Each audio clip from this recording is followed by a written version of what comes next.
Muy buenas noches, gracias por la sintonía. Voy a ser muy breve. Hoy estamos recordando el Día del Niño y esto se hace en conmemoración a un hecho trágico de nuestra historia, la batalla de Acostañú.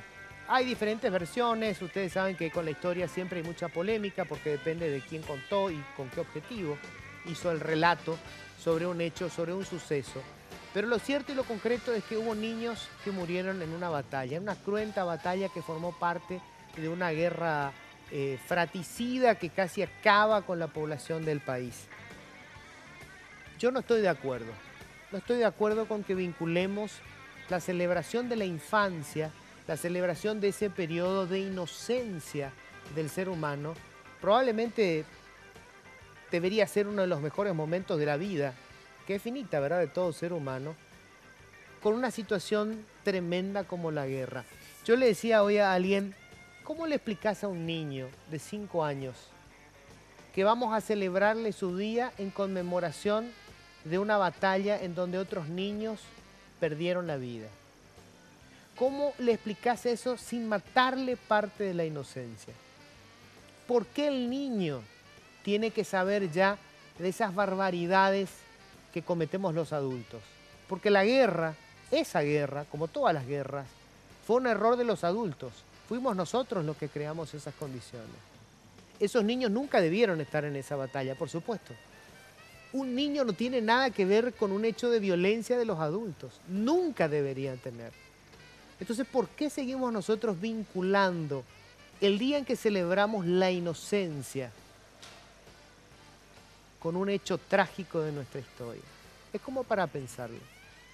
Yo separaría, ojo, esto no quiere decir que tenemos que perder la memoria y olvidarnos de esos sucesos trágicos y del valor y del coraje que supuso que esos niños terminaran disfrazados de soldados en una contienda. Patriotismo, heroísmo, todas esas figuras son figuras que podemos asimilar los adultos. Un niño no tiene por qué entrar en ese mundo. Un niño está en ese periodo de fantasía, en ese periodo de juegos, y tienen derecho a estar en ese espacio. Nosotros los adultos no tenemos por qué obligarles, imponerles ese mundo de errores, ese mundo torcido, ese mundo ambiguo, difícil, complejo que nosotros construimos. Es su derecho a la inocencia. Es como para pensarlo. Señores, esto es políticamente incorrecto. Políticamente Incorrecto es presentado por Tigo 4G LTE, la red más grande y poderosa del país.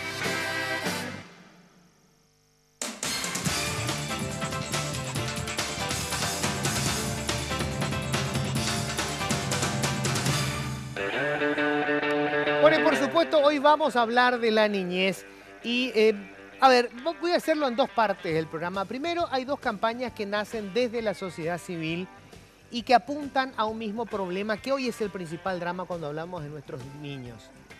La violencia contra la niñez. Hay datos que son realmente escalofriantes. Te voy a tirar solamente un par de números para que los vayas asimilando. Casi 800 niñas de entre 10 y 14 años se convierten en madres en Paraguay. Entre 10 y 14 años, por lo tanto, solamente puede ser un caso de violación o de estupro. No hay alternativas. Y estas son las que quedaron embarazadas. ¿Cuántas son víctimas de abuso todos los días y jamás llega a saberse? Es una pandemia. Bueno, ¿cómo enfrentamos este problema? Esto que parece que está en el caracú contracultural paraguayo. Vamos a hablar con dos organizaciones desde la sociedad civil, les decía, que están iniciando campañas para enfrentar desde diferentes ángulos este problema. Y les cuento, están conmigo ya acá en la mesa Fernando Bonani y Albert Cabrera. ¿Qué tal, Fernando, Albert? ¿Cómo están? Un gusto, Luis. Un gusto, muchas Muy gracias. contento de estar acá con vos para compartir esta iniciativa. Bueno, les cuento, ellos son en realidad de una agencia publicitaria que se llama Causa y que ha decidido hacer campañas en cuestiones sociales. O sea, más allá de obviamente la cuestión comercial que tendrán ustedes sus clientes y toda la historia, habían arrancado con una campaña que era aquella aquel traje sin bolsillos, ¿verdad? Para los corruptos, para los que iban a asumir. Para los que iban a asumir diferentes cargos, para que no pudieran llevarse nada al bolsillo, ¿no? El traje sin bolsillo. El traje sin bolsillos. Sí, bueno, y hoy están con una campaña, esta es Muñecos Antiabuso. ¿Cómo es esto? Lo vamos a explicar enseguida, pero gracias por compartir con nosotros en la noche. Gracias a vos, Luis. Bueno, y del otro lado les cuento, tengo un grupo fantástico de jóvenes y voy a empezar, está Maylén Riquelme, ¿verdad? Maylén, Hola, acá está Maylén. buenas Hola noches. Maylén, ¿cómo estás? Muy bien. Le voy a nombrarle a cada uno y después le voy a contar de qué organización son. Alejandra Amarilla. Alejandra, ¿qué tal? Buenas noches, súper bien. Y Diego. David David González. González. Sí. Bueno, ellos son de voluntarios de la campaña Es Hora de Gritar. Esta es la coordinadora juvenil de Putibojara. Sí, somos Putimojara. ¿Qué es eso? Somos Putimojara, es una organización que trabaja derechos sexuales y derechos reproductivos y nosotros hacemos educación interpar, o sea, jóvenes educando a otros jóvenes, adolescentes educando a otros adolescentes. Por ejemplo, ¿cuántos años tenés? ¿Sos una nenita o...? No, 18. Ah, 18, Sí. pues está, sos una piba. Sí, estoy Sí. en Cuando el pasaste colegio. los 40, todo lo que tienen menos de 20 son pibes, sí. Bueno, ¿y estás hace cuánto en esto? Y hace mucho ya, Sí. en 3 años, con Putibojara. Y ahora estamos con la campaña. Bueno, ustedes decidieron, digamos, trabajar con gente más o menos de su edad, porque ustedes acaban de Sí, dejar, porque- digamos, la adolescencia, son jóvenes todavía, y es enfrentar el tema de la educación sexual con los chicos. Sí, totalmente. O sea, creo que es una materia pendiente que tenemos, el tema de la educación integral de la sexualidad. Entonces nosotros abordamos ese tema desde Somos Putimojara, siempre venimos trabajando y este año decidimos enfocarnos como tema principal de nuestro trabajo, que es el abuso sexual hacia niñas, niños y adolescentes. Ajá. Porque es una problemática y así como vos lo dijiste, es casi una pandemia que ahora se denuncia, pero que la venimos arrastrando hace muchísimo tiempo. Ahora sí se vino la cuestión de la denuncia, que es mucho más constante y frecuente, pero que venimos enfrentando esto hace muchísimo tiempo. Ustedes lo hacen desde los juegos. Nosotros lo hacemos también a través de los juegos, desde el Teatro. arte, desde el arte.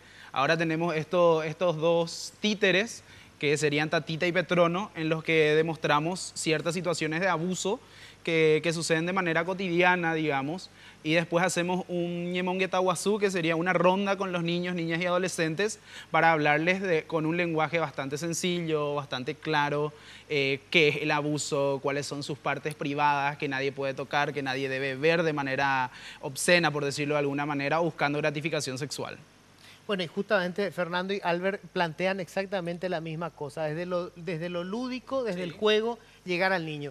En ambos casos, la intención es combatir el problema del abuso de menores educándole al niño, o sea, enseñándole al niño cuándo tiene que denunciar y qué cosas no pueden hacer con su cuerpo, es eso. Efectivamente, Luis, la idea básicamente es darles herramientas que ellos puedan entender de forma lúdica, divertida, y qué mejor herramienta que su mejor amigo, que es el juguete básicamente.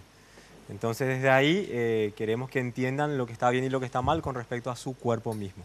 Bueno, y quiero decirle, ellos con ese planteamiento, ustedes están, hoy el Ministerio de Educación hace el lanzamiento, hizo el lanzamiento también de una muñeca que el objetivo es enseñarle justamente a los niños y a las niñas qué cosas no les tienen que hacer. ¿Cómo es esto? A ver, mostrame lo que tenés en la caja. ¿Cómo no? Aquí están dos muñecos. La muñeca se llama Arami, ¿está bien? El A muñeco ver. se llama Amaru. Son dos muñeco y muñeca de trapo. Muñeco y muñeca, sí. Justamente la idea es llegar a niños y niñas con esto y cuando vos le tocas el botón que está en la cabeza, se presenta la muñeca, te dice... ¿Acá? Si quieres, ahí. A ver. Espera, que voy a... ¿Dónde está mi micrófono acá? Acá, no, acá está el micrófono, me olvidé yo. ¿Será? ¿Me van a escuchar si me acerco al micrófono? Sí, ¿verdad? A ver. Espera. ¿Acá? No, ahí arriba. Ahí. Hola, soy Arami y juntos vamos a aprender donde no te pueden tocar. Ok. Eso es lo que dice cuando le tocas la cabecita. Claro, se presenta y te dice que juntos van a aprender dónde no se Donde pueden. no me pueden tocar, dice Exacto, la muñeca. exacto. Ok. ¿Qué pasa después si yo le toco sus partes íntimas? Porque hay una cuestión muy importante que escuché que hoy hablaban en la radio y es fundamental esto. El abuso sexual no es la violación, o sea, no es la penetración propiamente. Algunos creen que, no fue abusada, le tocó nomás. Eso es abuso sexual. O sea, tocarle a un niño en sus partes íntimas, en los pechitos, la vagina, el pilincito, todo eso es abuso sexual y deja unas secuelas tremendas en el niño o la niña. O sea, no estamos hablando solamente de la violación propiamente. Entonces, ¿qué pasa? Sería el pechito, ¿verdad? Pechito, sí. A ver. ¿Dónde? Acá está. Ahí. Espera. Está yo. Ayúdame Sí, que acá. vos sos más ducho ya. No me toques ahí. ¿Se escucha? Saca tu mano. No me toques ahí. ¿Más abajo? Sí, también. Si me haces naná, voy a contar. Si me haces naná, voy a contar. Y eso nos parece súper importante también, que si me haces naná voy a contar, dice la muñeca. O sea, queremos que el niño adopte esa postura también. Si me tocas ahí donde no debes, yo voy a contar. O a mi mamá, o a mi hermano, o a algún adulto que esté ahí, para que sepa que eso que me estás haciendo está mal. Pero fíjense lo importante de esto. Como bien decían ellos, el juguete pues es el mejor amigo del niño. O sea, su juguete le va a contar lo que ni a sus padres se va a animar a contarle, ¿verdad? Entonces acá, ¿cuál es la historia? Jugando con la muñeca va entendiendo si le tocan el pechito, si le tocan más abajo, y ella tiene que contar. O sea, este es, digamos, el objetivo de esto. Voy a seguir enseguida con esta parte y voy un poco con ustedes, que básicamente es lo mismo con los títeres, ¿no? Claro, en realidad lo que nosotros hacemos con los títeres es graficar directamente una situación de abuso. Con los títeres, o sea, la obra es grande, pero la escena de títeres es una parte pequeña de la obra, pero nosotros hacemos ver más claramente, digamos, una situación de abuso y cómo un niño, una niña o un adolescente o un adulto puede actuar en este caso, porque no olvidemos que el niño siempre es la víctima y que nosotros como adultos debemos de garantizarles que ellos estén protegidos y no cargarle otra vez al niño o a la niña que se tenga que cuidar él siempre. Entonces lo que nosotros hacemos también con la obra es trabajar con la gente grande, cómo ellos deben de actuar también cuando se enteran de una situación de abuso, o sea, qué es lo que tienen que hacer ellos, a qué canales deben de recurrir y por qué se da esto también. O sea, nosotros planteamos esto desde que el niño o la niña nunca va a ser responsable. Entonces, por supuesto que hay que hablarle a ellos que tienen que conocer sus partes íntimas y privadas, que son sus pechos, la vulva, el ano, el pene, la vagina. O sea, hay que hablarles de eso. Claro, hablarles con los nombres. Con los nombres, porque siempre tenemos el tabú de que eso es malo, es cucú. Ajá, claro. Pero nosotros hablamos... O sea, primero es conocer tu cuerpo, saber Claro. qué es y que tu cuerpo nadie lo puede tocar, solo Sí, vos te solo podés vos. tocar. Y justo como decía una compañera hoy, querele a tus partes privadas, querele a tu vagina, querele a tu pene como vos le querés a tu pelo. O sea, Exacto. cuidale de la Cuidale. misma manera. Entonces lo que nosotros tenemos que hacer es enseñarle primeramente, porque siempre le enseñamos a la niña o al niño, peinate bien porque se ve feo. Entonces, vos haces que ese niño o esa niña le quiera una parte específica de su cuerpo, pero no le hablamos que tiene una zona privada, no le hablamos que tiene pene, no le hablamos que tiene vagina, no le hablamos que tiene ano y que eso es privado. Entonces tenemos que hablarle y explicarle bien a ellos y ellas que esas partes son suyas, que tienen que querer también, Claro. y que nadie tiene que tocar. Porque los padres normalmente lo que hacen es evitan hablar de eso, es como si no existiera en el cuerpo, ¿verdad? De hecho, estuvimos muchos meses trabajando con los psicólogos del Ministerio de Educación, del Ministerio de Salud, Secretaría de la Niñez, y lo que vos decías, nos contaban ellos que es el foco del problema. Los padres no hablan con los niños, no les enseñan esto que estaban diciendo recién los chicos, no les explican que tienen partes privadas. Probablemente a ellos tampoco se lo hayan explicado en su momento y no saben cómo manejarlo, no saben cómo encararlo. Entonces, el hecho de llegar y enseñarles, lo que queremos, como aclarabas vos, es empoderar al niño. Es hacer que el niño trate y sepa cómo manejar esa situación y no que lo sorprenda como hoy sucede. Porque la mayoría de los abusadores lo que genera primero es ese clima de confianza. Le dice, esto es un secreto entre vos y yo. Claro. Y una vez que logra cerrar ese secreto, entonces ahí pasa al abuso. Y lo que tenemos que tratar de hacer es explicarle a los niños que no se dejen caer en ese secreto, que cuenten. Ahora, ¿cómo reaccionan los niños cuando ustedes les hablan así? Y es cuando terminamos el La teatro, obra, la sí. obra, empezamos, como te dijo, el Ñemonguetaguazú. Sí. Y ahí ellos mismos le preguntamos, ¿qué le pasó a Tatita? Y ellos te empiezan a decir, o Contar. sea, reidentifican, saben. ¿Me pueden Pero- hacer una significación acá cortita? ¿No? Es que no vinieron los actores que Ah, usan los justo títulos. lo que usan. Justo ellos no pudieron venir. Ajá.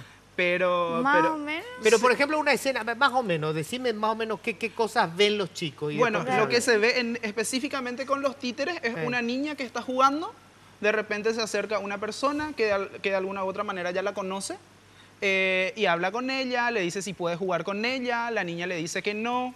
Entonces hay una situación violenta, que no siempre esto es así, porque como él dijo, está la cuestión esta de crear un vínculo, un círculo cercano. Sí. Pero en este caso hay una situación violenta, ¿para qué? Para que pueda graficarse mejor. O sea, solamente por ese simple hecho. Ya. En otras escenas también demostramos el acercamiento más íntimo, digamos. Pero en este caso en específico lo que buscamos es, o sea, que los niños y las niñas identifiquen bien, y lo hacemos con una situación un poco violenta, y que después ellos, o sea, vos le preguntás, porque Petrono le echa la culpa a Tatita, que ella fue la que le provocó. Que por eso él reaccionó así. Porque estamos con esta cultura machista que siempre Claro. dicen que el niño o la niña fue la que provocó. Ahora, ¿y cómo rompen? Porque el problema principal es que ese silencio de los padres, o peor, el no te toques que eso es cacá, Sí. ¿verdad? El nene se toca el pilín porque, por supuesto, empieza a sentir emociones, le gusta, ¿verdad? Tiene 4 o 5 añitos, se toca el pilín, Sí. siente placer, ¿verdad? Y la mamá, eso es cacá, Sí. puerco, pac. O sea, ya hay una relación. Entonces, es la vergüenza. O sea, Claro. lo que vamos construyendo, pues, la vergüenza sobre De esas su áreas. cuerpo. ¿Cómo reaccionan cuando ellos tienen que explicarte de esas partes que en su casa le enseñaron a sentir vergüenza? Imagínate vos cuando le preguntas eso a un adulto. Un adulto mismo empieza a sonrojarse, Claro. se ríe todo, y los niños de la misma forma. Se ríen, se sonrojan, pero te cuentan, te dicen. O sea, ¿cuál es tu zona privada? Y bueno, y la que está debajo de la bombacha o la que está debajo del anatómico.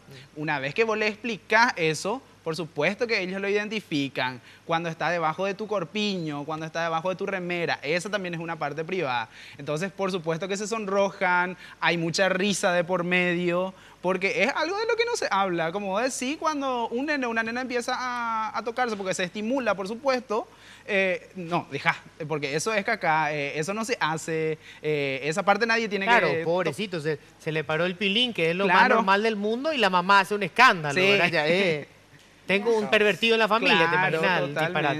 disparate. El Estado paraguayo, por ejemplo, debe jugar un papel preponderante con respecto a lo que es la educación integral de la sexualidad. Primeramente, empezar con eso, hacer conocer a los niños sus partes, abordando siempre también el tema del abuso sexual.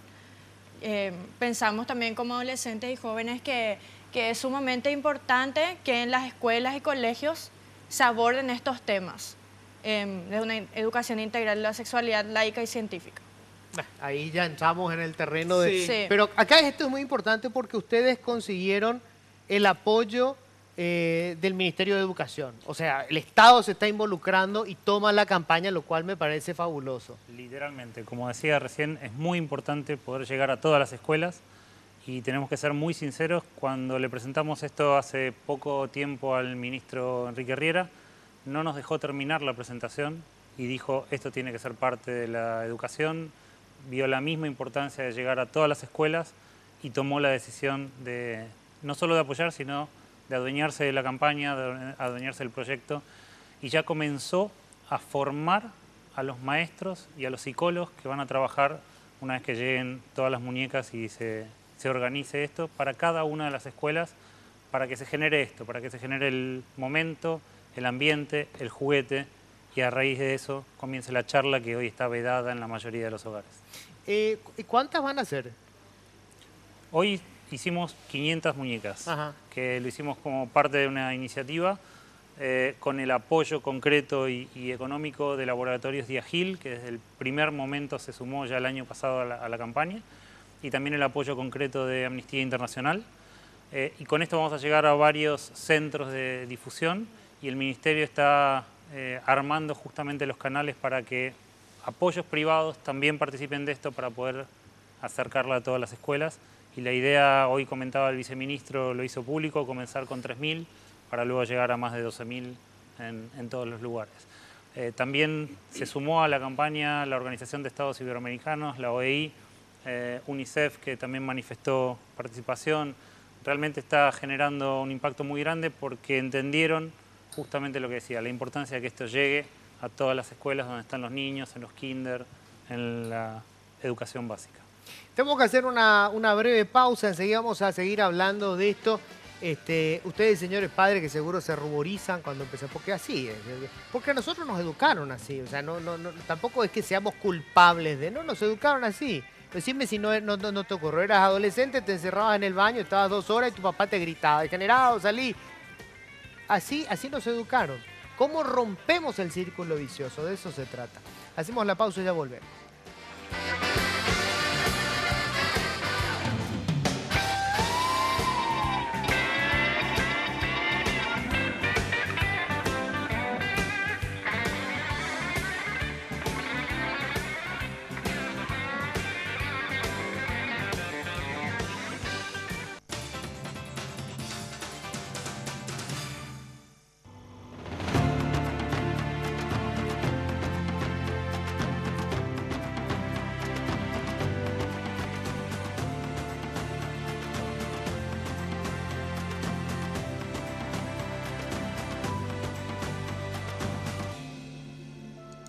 Hola, soy Arami y juntos vamos a aprender donde no te pueden tocar. No me toques ahí. Me lastimas. Saca tu mano. Si me haces nena, voy a contar.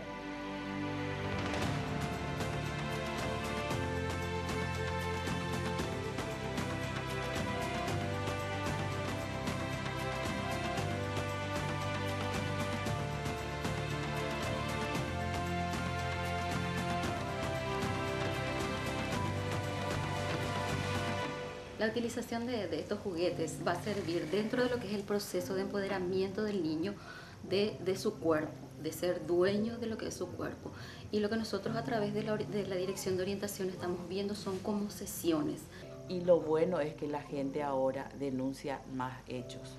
Si viene el entorno familiar, sabemos de repente que las vecinas, los vecinos o el propio docente es el que se percata de la situación, de lo que está viviendo este niño. ¿Cómo se llama? Amaru. ¿Y esta nena?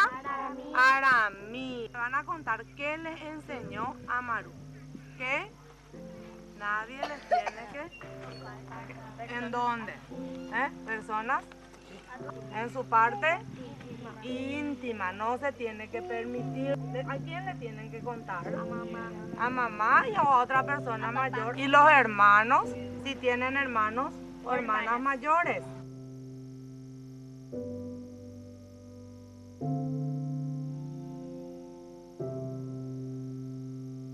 La infancia es un derecho que no se toca. Pensá en esto.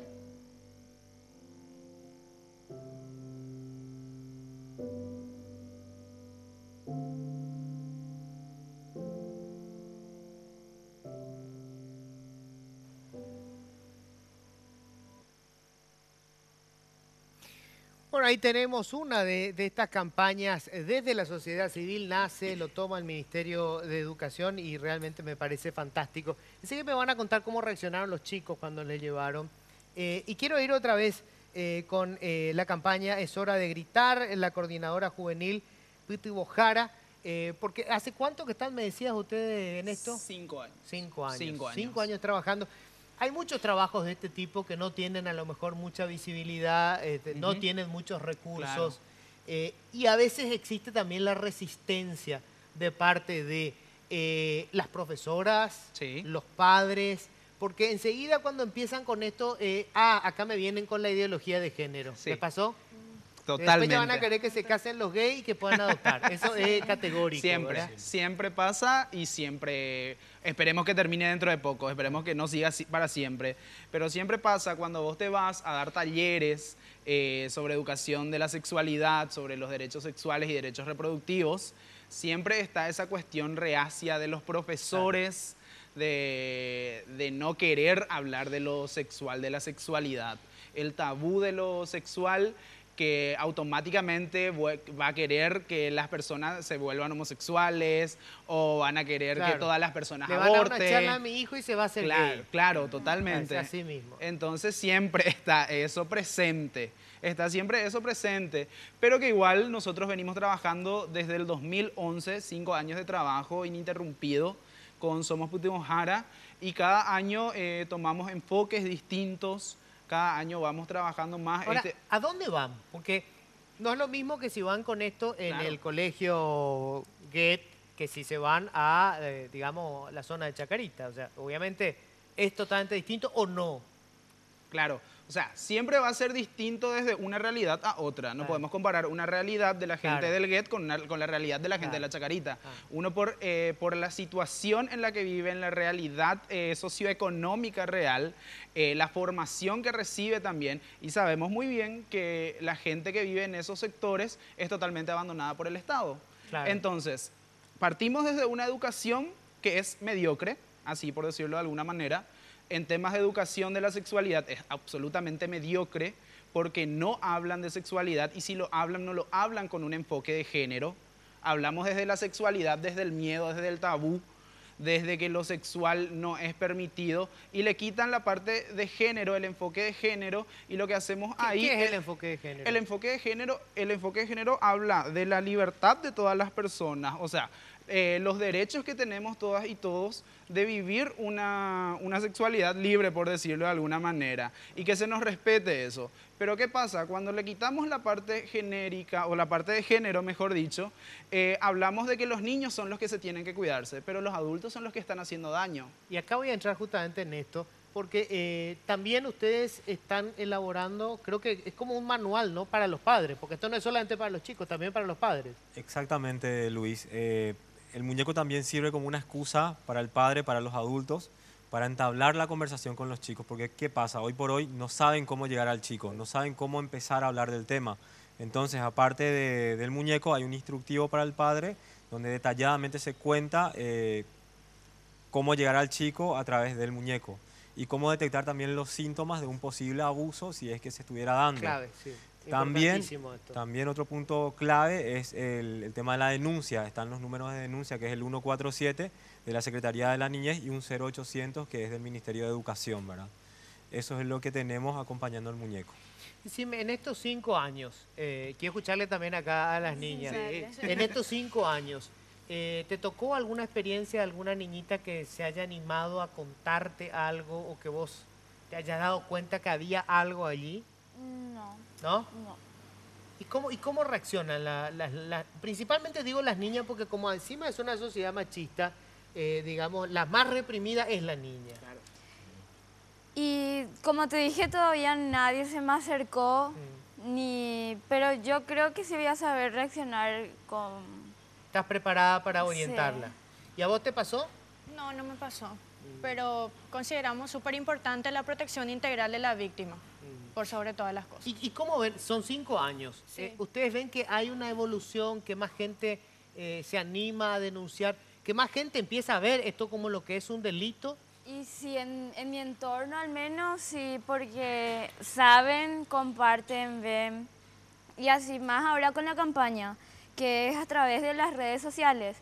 Y yo creo que sí vamos avanzando. Hay una evolución, digamos, sí, positiva. comentan mucho, quieren saber más, preguntan al privado. O sea, yo creo que sí, vamos avanzando. ¿Cómo reaccionó? ¿Ustedes fueron hasta un lugar al interior del país? O sea, digamos, la zona, por decirlo así, con gente con menos recursos, digamos, en una situación de mayor fragilidad. ¿Cómo reaccionaron? Realmente increíble. Los niños lo toman muy natural. Recién veíamos en el video una parte de esa experiencia. Lo toman muy natural, lo toman como parte del aprendizaje, interactúan muy bien con el juguete, pero además se crea un clima donde una vez que el niño empezó a interactuar con el juguete y a escucharlo al maestro en este caso, empieza a soltarse, empieza a entrar en confianza. Y eso también es lo que queremos. Y permitime, recién hablabas de la diferencia de los niños y las niñas. Sí. Cuando nosotros comenzamos este trabajo, surgió, como contábamos, a raíz de la noticia que había salido de la niña embarazada, que fue noticia mundial en todos lados. Pero nos llevamos una sorpresa para nada grata, donde nos contaban los especialistas que es prácticamente igual el abuso en varones que en niñas. Claro. Lo que pasa es que vemos el efecto en las niñas. Ellos no quedan embarazados, si no sabríamos. Sí. Exactamente. Y también lo que preguntabas vos recién, resulta ser que las estadísticas parecen mostrar que no tiene clases sociales. Esta realidad del abuso cubre todos los aspectos sociales, lamentablemente, según las estadísticas terminan mostrando.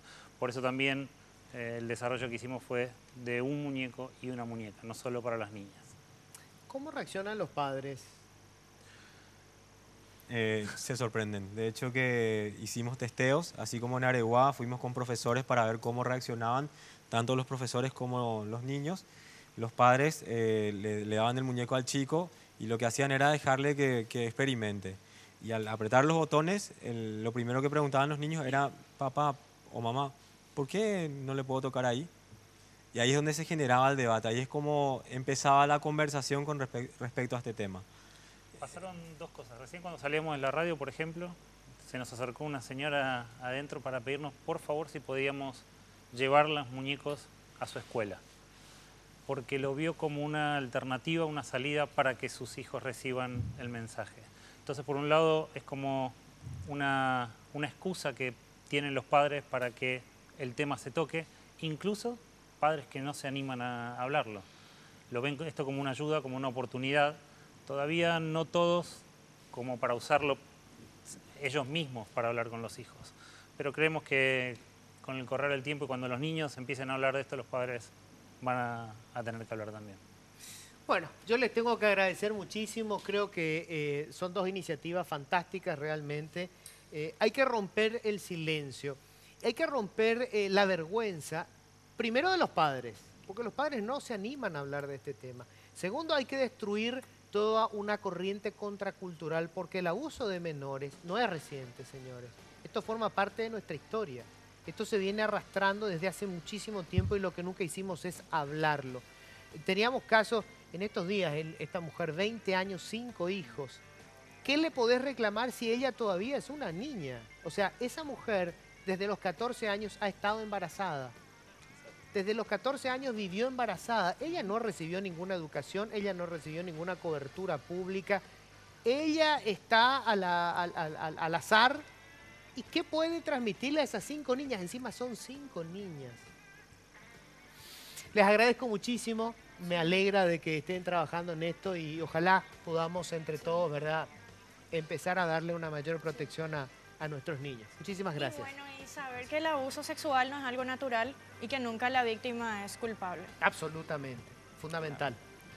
Y sobre todo lo que decías recién, tomar conciencia que todos somos parte del problema, que no nos quedemos mirando y esperando que el gobierno lo resuelva, que las fundaciones lo resuelvan. Todos somos parte del problema, cada uno tiene nuestra parte. Como decías vos recién, todos juntos vamos a poder resolver este y otros problemas.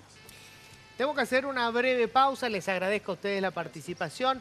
Nosotros vamos a estar enseguida con los representantes del Estado. ¿Cómo encaramos esto desde el Estado? Las políticas públicas, los datos que son aterradores, hay que necesariamente remangarse y meterse. Es un tema bien complicado, pero nos va el futuro del país en este tema.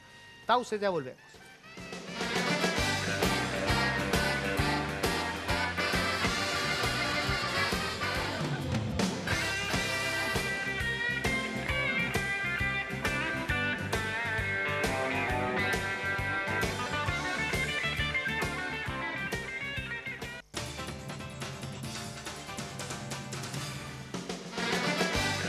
Bueno, vamos a hablar ahora desde el Estado, de las instituciones públicas, cómo manejamos esto que es, yo les decía, es una pandemia, el tema del abuso contra los niños y niñas, que en realidad es el abuso, es casi un rasgo cultural, el abuso contra el débil. O sea, lo que nosotros tenemos es una cultura de la prepotencia, del uso de la fuerza. ¿Y quién es el débil? ¿Es el niño o es la mujer? Por eso es que tenemos estos casos casi a diario. Bueno, les cuento ya. Están con nosotros Sonia Escauriza, ella es directora de Niñez y Adolescencia del Ministerio de Educación. Hola Sonia, gracias por venir. A las órdenes. Estoy con Licia Martínez, ella es psicóloga, es coordinadora del servicio Fonoayuda. Hola Licia. Hola. Gracias por venir. Igual. Y estamos también con, un poco Digna Araujo, también del Ministerio de Educación. Hola Gauto, Digna, en realidad. ¿qué tal? ¿Cómo Muy es? bien, Gauto. Bueno, acá me pusieron todo mal, pero bueno, ¿qué le vamos a hacer? Es Digna Gauto. Así mismo, muchas gracias por la Ok. invitación. Vos estás también en el Ministerio de Educación y estás trabajando, me decías, en lo que es todo el protocolo de cómo tienen que manejar en escuelas y colegios cuando hay un caso de abuso. Cuando conocen los casos de abuso o cuando se detectan unos casos Un casos caso de de abuso. abuso. Sí. Quiero empezar un poco con los datos estadísticos, no los números precisos, pero saber, ¿ha aumentado la cantidad de casos de abuso o lo que hay es más denuncia, más el silencio que se rompe? Bueno, actualmente lo que tenemos más denuncias. No es que exista más hechos, sino más la gente se atreve más a denunciar. A veces el docente mismo es el que denuncia o cuando viene de un entorno familiar, ¿verdad? O cuando viene también de los docentes mismos, ¿verdad? El abuso, también las compañeritas, también es un poquitito la ayuda también para estas niñas abusadas que comentan con la mamá o que comentan con alguna persona y denuncian. Nos atrevemos más a denunciar actualmente estos hechos. ¿Y cómo se maneja el tema de la denuncia? Porque yo he visto casos en donde una niña hace la denuncia y lo primero que pasa es que hay como una suerte de protección en torno al supuesto abusador porque ya ponen en duda. Sí. Ah, pero por ahí ella nomás se le ocurre, quiere llamar la atención. O sea, primero está primero tiene que haber un elemento de prueba. Ella está bajo sospecha, la que hace la denuncia. Nosotros ante el primer indicio de esa denuncia que hace esa niña, tenemos que inmediatamente comunicar a la Fiscalía. O sea, no está en el poder del Ministerio de Educación hacer una investigación si sucedió o no sucedió. Claro. Las señales de la alerta que el docente tiene que tener en cuenta está bien estipulado en estos protocolos justamente que estamos diciendo, ¿verdad? Si el niño no cuenta, por lo menos con las señales de alerta, ya el docente tiene la obligación de denunciar. Y eso lo dice bien el artículo 5 del Código de la Niñez y Adolescencia, ¿verdad? Esto es muy importante, o sea, no es que si quiere, tiene la obligación por ley. Sí, totalmente. Hay una señal dice o todas una las denuncia y al Ministerio Público. Dice todas las personas y doblemente obligadas las que trabajan en educación y en salud. O sea, sí es una obligación evidentemente todo el personal que está trabajando dentro del Ministerio de Educación es una obligación denunciar, ¿verdad? Comunicar el hecho y la Fiscalía se encarga de investigar sobre ese hecho, ¿verdad? Y aparte se le hace el acompañamiento ya intraescolarmente a esa niña, ¿verdad? Licia, ¿qué tipo de denuncias son las que más reciben? Porque acá pasa algo bastante común, ¿verdad? La gente hace la denuncia pero no se quiere involucrar. O sea, quiere alertar pero después quiere dejarle a alguien el paquete. Ya conté. Ya conté, chao, no tengo más Sí. nada que ver. Y no quiero saber nada, tengo miedo por la razón que fuere. Lo que buscamos ahora actualmente en la línea es que la gente se haga responsable, primero porque las instancias jurídicas, jurisdiccionales, no toman una denuncia si no es seria. Podemos perder incluso de vista a este niño, niña, adolescente, no llegamos a él porque hay veces no dan datos precisos, no conocen nombres completos y hay veces lo más triste, Luis, es que son los parientes. Quiere que se haga algo, pero no quieren que se los involucre en el proceso. Claro. Y para la protección es muy importante involucrarse, es muy importante yo le quiero proteger al niño, como vos decías, y lo decías así, concentrarse en la protección del niño y no en la del adulto. Es el niño la prioridad y su protección, y seguir el circuito adecuado para evitar la revictimización. Es decir, que la instancia de investigación sea la que investigue, que la instancia que le va a hacer la entrevista sea esa instancia y no todos a veces, muchas veces, ocurre que en la desesperación de los padres o de algún familiar porque las instancias no acuden o por desconocimiento de las instancias para denunciar, lo hacen público de manera inadecuada y el niño queda expuesto. Claro. Queda expuesto para toda la vida. Eso, si yo te digo a vos, Luis, el nombre de algún niño que hace poco fue víctima de algún tipo de vulneración, posiblemente lo ubiques de aquí a 20 años. Y vos sabés que ahora la información manejada en un espacio cibernético no se pierde nunca. Es decir, queda estigmatizado prácticamente hasta el fin de sus días. Y eso es lo que se quiere evitar con un buen procedimiento. Hay que ir en la instancia, la Fiscalía, y la Fiscalía es la que activa este circuito que va a hacer la investigación y no interrogar a cada paso y no exponer más a niños, niñas y adolescentes víctimas de situaciones de vulneración. Ahora, ese parece ser el principal problema porque hay, como vos decís, la doble victimización, o sea, se vuelve a victimizar. O sea, a ver, es víctima de abuso y el hecho de que se sepa, los padres a veces lo que no quieren es que se sepa porque eso le va a marcar el resto de su vida. Entonces ahí es donde entra a funcionar el silencio. Mejor callate y en algún momento te vas a olvidar. Pero si se hace público nunca te sacás de encima qué te pasó. Claro. Por eso justamente, Luis, en el Ministerio de Educación tenemos una guía de cómo actuar en estas situaciones para no victimizarle más al niño o a la niña. Tenemos un procedimiento, una guía, cómo realizar la denuncia. Si viene del entorno familiar, como ya habíamos dicho, a la Fiscalía, a la CODENI o a la Defensoría, ¿verdad? Pero si bien en el ámbito educativo, en las instituciones, también tenemos, lo primero que hacemos nosotros como Ministerio de Educación es sacarle del aula al profesor o al docente que tenga indicios de haber abusado de un niño.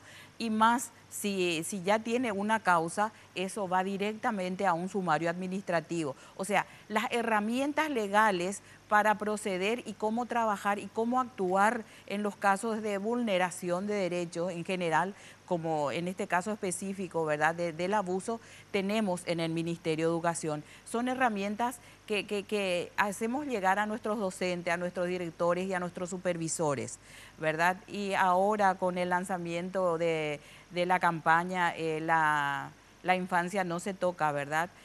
Con nuestros muñequitos Aramí y Amaru, ¿verdad?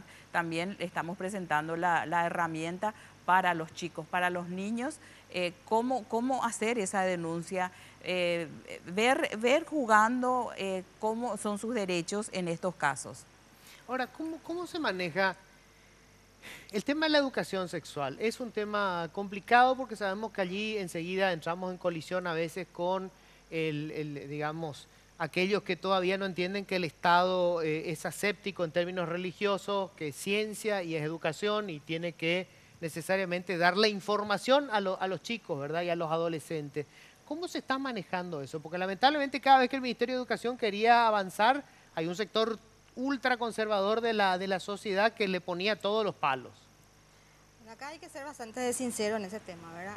El Ministerio de Educación, con todas las áreas que está desarrollando, la información evidentemente tiene que ser científica, comprobada, ¿verdad? No podemos negarlo eso, ¿verdad? Y una de esas áreas justamente el tema de educación integral de la sexualidad, ¿verdad? Así como es importante el tema de salud, también es importante el tema del desarrollo personal. Trabajar el niño desde muy pequeño el tema de autoestima, conocimiento de su cuerpo, trabajar un poco en las otras áreas que tienen que ver también con esa educación integral y finalmente, por supuesto, también el tema de salud, ¿verdad? Lo que implica un poco los riesgos, lo que implica también un poco los cuidados, higiene, que tienen que ver también con el propio cuerpo, ¿verdad? Pero fundamental es ese desarrollo personal a muy temprana edad, como lo estamos desarrollando en los programas de estudio, y que también se tiene que visibilizar, por supuesto, hasta la educación de adultos, ¿verdad? Estamos viviendo inclusive adultos con violencia intrafamiliar, a lo mejor niños que no son abusados, pero niños que están observando cómo sus padres se están violentando constantemente, ¿verdad? Entonces, desarrollar en niñas y en niños autoestima, que puedan manejar situaciones, que puedan decir no a ciertos elementos que se dan en su casa, yo creo que es fundamental y es realmente una tarea de educación, ¿verdad? Lo estamos tomando bien en serio y creo que se está desarrollando. En los currículos tenemos nosotros áreas bien definidas, pero hay que destacar que siempre fue y sigue siendo una falencia el tema de formación docente, ¿verdad? Y que lo estamos ahora justamente ajustando con todos estos nuevos programas que están saliendo justamente para la formación docente. Tengo que hacer una breve pausa. Vamos a hablar un poco, a ver, cuando es la propia víctima la que denuncia, si alguna vez te pasó la experiencia, ¿verdad? Cómo hace una niña para romper a un niño, para romper, digamos, todo ese silencio y todos los prejuicios que hay con relación al tema de que haya sido víctima. Porque lo primero que pasa con la víctima es que se siente culpable, ¿verdad? ¿Qué hice yo? Por algo me está pasando esto. Tengo que hacer una breve pausa, ya volvemos.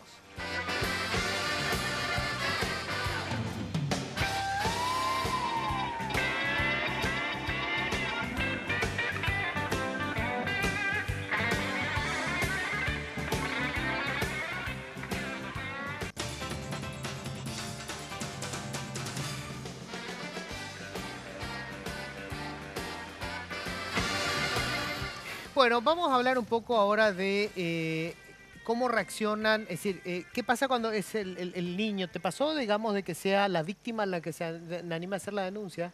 Sí, ocurrió inmediatamente cuando se accede a la línea, lo primero es poder contener esa situación, es decir, garantizarle a este niño, niña, adolescente que va a ser oído, va a ser escuchado. Y a partir de allí contarle qué instancias nosotros podemos movilizar para su protección, pedir su autorización para que nos dé sus datos, cómo llegar a él y empezar en simultáneo a movilizar esas instancias para que lleguen lo más rápido posible al niño para su protección. Y dependiendo de la gravedad de los casos, las articulaciones van a ir desde Policía Nacional, CODENI para el acompañamiento, Defensorías de la Niñez, y salud por sobre todo, porque la prioridad siempre es salud. ¿Y cómo funciona esto? Vamos a suponer un niño, llama a Fonoayuda y hace la denuncia. Obviamente lo primero es sacarle de la casa donde está el presunto abusador. ¿Cómo funciona en la práctica esto? En la práctica en sí, en la primera instancia, que es nuestra aliada estratégica, que es la instancia propia jurídica instalada en las comunidades para esto, son las consejerías municipales por los derechos del niño, que son las CODENI. Entonces, es ver nuestro referente de CODENI y solicitarle, porque es lo más cercano que tenemos, porque es a nivel país y el último caso fue en el interior muy alejado. Entonces, es ubicar la vivienda y al niño y poder protegerlo a él. Esa es la prioridad, es llevarlo a la atención en salud. Y a partir de allí, ¿sacarlo de la casa? A partir de allí se activa el circuito, porque necesariamente para que nosotros podamos efectivizar rápidamente que las pruebas y otras cuestiones que hacen a la causa puedan ser primero mantenidas de una manera fidedigna y que sirva esa denuncia, en simultáneo la hacemos a Fiscalía Penal y en este caso CODENI. Si no tenemos respuesta, no hay alcance, no tienen recursos, Defensorías de la Niñez y la Adolescencia, Policía Nacional. Lo primero es poder proteger al niño y que acceda a la atención en salud. A partir de allí es Fiscalía la que se encarga del proceso penal contra el agresor y Defensorías de la Niñez si es necesario tener medidas alternativas de protección respecto al niño. ¿Cuánto saben los padres de cuál es el límite, de dónde entra lo que ya es violencia contra el niño? Porque yo conozco todavía muchísimos padres que dicen, no, Fabio, le estaba corrigiendo a su hijo. O sea, ¿desde dónde, digamos, la corrección, entre comillas, pasó a ser violencia contra el niño? Eso lo saben los padres, porque yo creo que acá también hay que educar a los padres. Hay gente que está directamente violando la ley y no lo sabe. O sea, sacó el cinto y le zurró con el cinto para que aprenda y no sabe que cometió un delito. Sí, con relación a eso, o sea, ya sería el maltrato, ¿verdad? Sí. El maltrato. Ya cuando el niño en la escuela ve reflejada esa violencia, como habíamos dicho, papá y mamá están siendo violentos, ¿verdad? El niño también esa violencia va a llevar a la escuela, ¿verdad? Es ahí un poquitito lo que el docente se percata ya de su actuar, de cómo él va desarrollando, o sea, hoy estaba alegre, mañana ya viene triste. Entonces son esos acontecimientos, es lo que de repente le llama la atención y habla con los niños, ¿verdad? En esas circunstancias. Y cuando, o sea, y tiene la potestad de hacer la denuncia, o sea, hablando con el chico, mi papá me castigó. Bueno, pasó hace poco, ¿verdad? El chiquito que tenía las marcas en la espalda. Fue la maestra, creo que la que hizo la denuncia, ¿no? Hay que destacar acá también que en ningún caso los padres tienen la atribución, entre comillas, de corregir a su hijo. Importantísimo. Utilizando justamente en la ningún fuerza. Caso, no importa la barbaridad que haya hecho el niño. Absolutamente, ¿verdad? Estos mismos, yo sé que a muchos no nos enseñaron a ser padres. Nosotros probablemente replicamos lo que nuestros padres hicieron con nosotros, Así ¿verdad? mismo. Bueno, y la familia justamente ahora está para eso, para dar protección y no para vulnerar, ¿verdad? Yo creo que el niño dentro de su nivel de maduración es lo bastante consciente también y se dan perfectamente cuenta cuando es un maltrato, porque él se siente mal con eso. Se supone que las familias son los que tienen que proteger a ese niño, ¿verdad? Y utiliza la fuerza física, evidentemente, un adulto, niños pequeños, o muchas veces no usan eso, la fuerza física, me refiero a cintos, como estabas diciendo, sino muchas veces podríamos decirle hasta maltrato psicológico con los niños, ¿verdad? Le dejan encerrado, muchas veces le dejan sin contacto con los amiguitos, casi una semana encerrado en sus piezas. Y eso es hay muchas violencia. formas, O sea, hay muchas formas de disciplinar que no sea justamente estos medios que son los maltratos, ¿verdad? El niño está, yo creo que en todo su derecho de denunciar esto, y la persona más próxima puede ser también su docente. El docente, la maestra que está con él todos los días, muchas horas en la escuela, acercarse a ellos, comentarle estas situaciones. Y yo creo que es una buena forma también de tratar de hablar y por sobre todo que los padres traten de educarse también en estos temas, ¿verdad? Nosotros trabajamos permanentemente con las asociaciones de padres en las instituciones educativas. Dentro de estas asociaciones se realizan cursos para los padres, desde darle prioridad un poco al enfoque derecho dentro de la familia, desde darle una participación protagónica a los hijos y a las hijas dentro de la familia, y de hacerle partícipe de todas esas situaciones en lo que el niño puede entender a lo mejor cómo se está manejando el entorno familiar y que él pueda dar su opinión también de cómo solucionar esas situaciones, ¿verdad? Muchas veces los adultos nos sobrepasan situaciones, ya sea aspectos económicos, ya sea muchas horas laborales, pero yo creo que nuestra prioridad tiene que ser los niños, las niñas, los adolescentes menores de edad que están todavía dentro de esa familia, ¿verdad? Hablo de familia porque muchas veces también ya papá y mamá no están con los abuelos, están con los tíos, están con otras personas, que es la persona un poco referente de ese niño, de esa niña en ese hogar. Dice, yo me preguntaba siempre si nosotros hicimos, la sociedad como sociedad, hicimos el análisis de que nosotros venimos de una cultura de la violencia. O sea, creo que todos los que pasamos los 40 años nos sentamos a conversar y nuestros padres usaron violencia con nosotros como una cuestión rutinaria. O sea, mi padre, yo tenía discusiones con él y le sacaba el zapato o el cinto y era absolutamente normal. Nadie discutía siquiera que esa era su potestad. Nunca nos planteamos como sociedad eso, ¿no? Nunca, o sea, es más, hay como una cuestión de eso es sagrado, ¿no? Nuestros padres eran perfectos, nuestros padres nos educaron y nos hicieron ciudadanos perfectos. Mirá los niveles de corrupción que tenemos, los niveles de delincuencia que tenemos, una sociedad perfecta no somos. En algún lugar nos torcieron, ¿no? Es así, incluso te cuento, Luis, que dentro del marco de lo que es violencia y todo tipo de violencia, específicamente con niños, niñas, adolescentes, y ahí tenemos también el tema de violencia doméstica, violencia intrafamiliar, y la Secretaría lanzó a Paraguay como pionero para solicitar la erradicación, es decir, presentamos un proyecto para la erradicación de la violencia, todo tipo de violencia, y es realmente... Menuda meta, ¿eh? Eliminar todo tipo de violencia. Pero el eje principal... Ni Gandhi me parece que en la India consiguió eso. Es mega ¿Y el proyecto. ¿Y cómo se encara eso? Hay un piloto, está encarado, el proyecto en sí, el plan, tiene una estructura, pero ahora está siendo trabajado y se busca la validación, se está trabajando la validación en foros de niñez a nivel país, en los diversos departamentos. Y dentro de esos foros hay un piloto de trabajo con los padres que acompañaron a los niños, a quienes se les presenta el plan y se les presenta el tema violencia, con todo lo que es teóricamente la violencia, cómo se comporta como un ciclo, cómo identificar y romper el ciclo, cómo hacer, si yo identifico la violencia, ¿y ahora qué hago?, dicen los padres. Y entonces ahí se introdujo... ¿Cómo le educo a mi hijo? Claro, y el artículo 30 es claro, tampoco estamos diciendo que los niños tienen solamente derechos, tienen también obligaciones, y las obligaciones son claras, es el respeto a los padres, a las otras personas y a otros niños y al medio ambiente. O sea, tampoco estamos nosotros diciendo que el niño va a hacer absolutamente todo lo que él desea, incluso que se haga daño, sino que estamos diciendo, hay otras estrategias, las crianzas positivas, y hay otro tipo de aprendizaje como la comunicación asertiva, y ahí se introduce un mini modelo de cómo vamos a comunicar lo que nos molesta sin gritar y sin ofender, porque la violencia psicológica principalmente es un ataque directo al autoconcepto, a la autoestima. Claro, en realidad la violencia es una cosa de todos los días. Yo te digo, las redes sociales, vemos a las redes sociales, lo imposible que es debatir temas, cualquier tema. O sea, el que opina distinto ya entró con el insulto. Totalmente. Imbécil, vos qué vas a...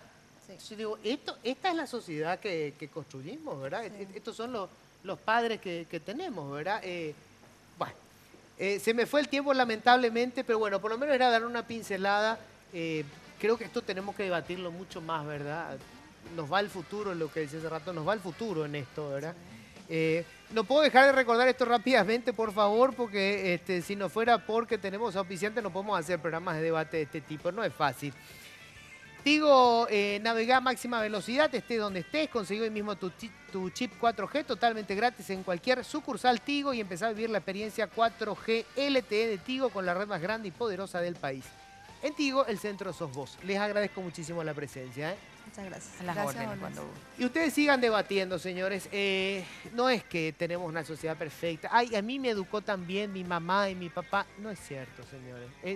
Se han cometido barbaridades. La sociedad que tenemos es producto de eso. La única diferencia con nuestros padres es que nosotros tenemos la oportunidad de corregir esto. Está en nuestras manos. Que tengan un feliz resto de jornada. Nos encontramos el próximo martes. Chao.